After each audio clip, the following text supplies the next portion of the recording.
Ата мекен Азаттык улуттар биримдиги партиялары шайлоонун жыйынтыгын тааныбай турганын жарыялады. 29 ноябрга караган түнү Бишкекте Ата мекен партиясынын тизмеси менен шайлоого катышкан Өмүрбек Тикебаев, Клара Сооронкулова, Али Токтокунов, Тилек Токтогазиев, Социал-демократтар партиясынын талапкер Рыскелди Момбеков, Азаттык партиясынан Исмаил Исаков, Бактыбек Калмаматов жана улуттар биримдигинен Мейлис Мырзакматов, Артур Медетбеков, Эржан Кайыпов чукул маалымат жыйын өткөрдү. Алар парламенттик шайлоонун жыйынтыгын жокко чыгарып, эмне себептен БШКнын сервери 40 мүнөт иштебей турганы боюнча атайын иликтөө жүргүзүүнү талап кылышты. Жыйынга катышкандар бийлик оппозицияны өткөрбөй коюу үчүн жараксыз бюллетендерди жана баарына каршы добуш бергендердин көрсөткүчүн көбөйткөн деген доомат коюшту. Тилек Токтогазиев партиялардын добуштарын кайра санаганда 20 миңден 30 миңге чейин добуш азайып кеткенин айтты. Исмаил Исаков добуш берүү бүтөөрү менен шайлоо тилкелеринде шайлоо комиссиясы бюллетендерди кол менен санап, протоколдорду партиялардын өкүлдөрүнө берген эмес деп билдирет. Ага чейин Борбордук шайлоо комиссиясынын төрайымы Нуржан Шайылдабекова добуш берүү аяктагандан кийин БШКнын сайты эмне себептен үзгүлтүккө учураганын түшүндүргөн. 28 ноябрда Шайылдабекова БШКнын онлайн системасында ката кеткенин маалымдаган. Анда мындай дейт: системанын 2 таблицасын көрө алдыңыздар. Негизги таблицасы ичинде. Ал жерде участоктардан келип түшүп жаткан маалыматтар. Сырткы визуалдаштырууга сиздерге ыңгайлуу болуш үчүн сыртында да кыскартылган таблица түзүп бергенбиз. Ошол таблицада 7ден позиция 7А деген позиция менен кыска мөөнөттө кошулуп калды. Тышкы визуалдаштыруу таблицасындагы формула кичине туура эмес көрсөтүлүп калды. Бирок тышкы таблица системанын бөлүгү эмес, системаны ыңгайлуу форматта чагылдыруу үчүн гана жайгаштырылган ошол жерге. Бул жерде эч кандай зыян жок дейт. Шайылдабекова автоматтык эсептөөчү көктөрдүн жыйынтыгын алдын ала гана жыйынтык экенин эскертип, ал юридикалык мааниге ээ эмес экенин белгиледи. Төрайым колго саналган бюллетендер менен электрондук санак ортосунда көп айырма болбой турганын кошумчалады.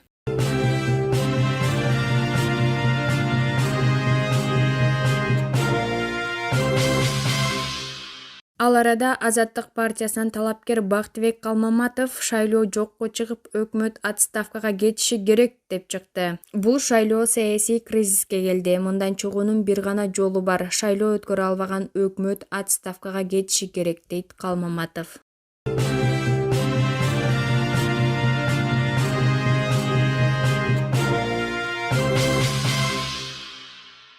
Алтынчы чакырылыштын жылдыз депутаттары кайрадан келишти. Алтынчы чакырылышта хайп болуп эл оозуна алынган 2 депутат, бири Дастан Жумабеков, экинчиси Тазабек Икрамов, бир мандаттуу шайлоо округу аркылуу кайрадан жогорку кеңешке келишти.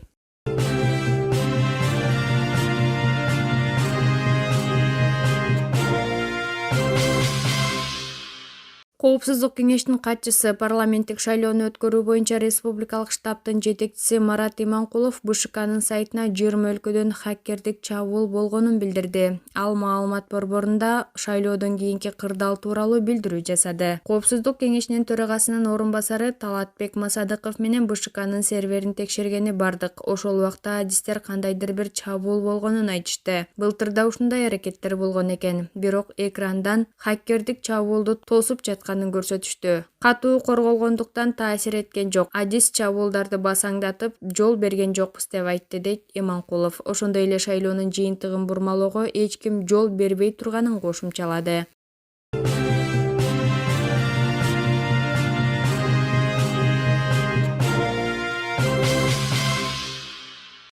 Ал эми президент Садыр Жапаров шайлоонун жыйынтыгына нааразы болгон партияларга кайрылуу жасады. Мамлекет башчысы Фейсбукка билдирүү жазып, партияларды бюллетендерди кол менен санап чыгууга чакырды. Толук санап чыгып, ар бир нааразы болгон партиялар ынанмайынча бюллетендери эч жакка жылбаш керек. Эгер чындап эле жасалма кылган болсо, БШКнын бардык мүчөлөрү жоопко тартылат. Герт баштары менен жооп берет. Бийлик тараптан шайлоо процессине кийлигишпегендей эле БШКнын ишине дагы эч ким кийлигишкен жок. Эгер ким кийлигишкен болсо, БШКнын мүчөлөрү ачык айткыла, адамдан коркпогула, Кудайдан корккула, дейт Жапаров.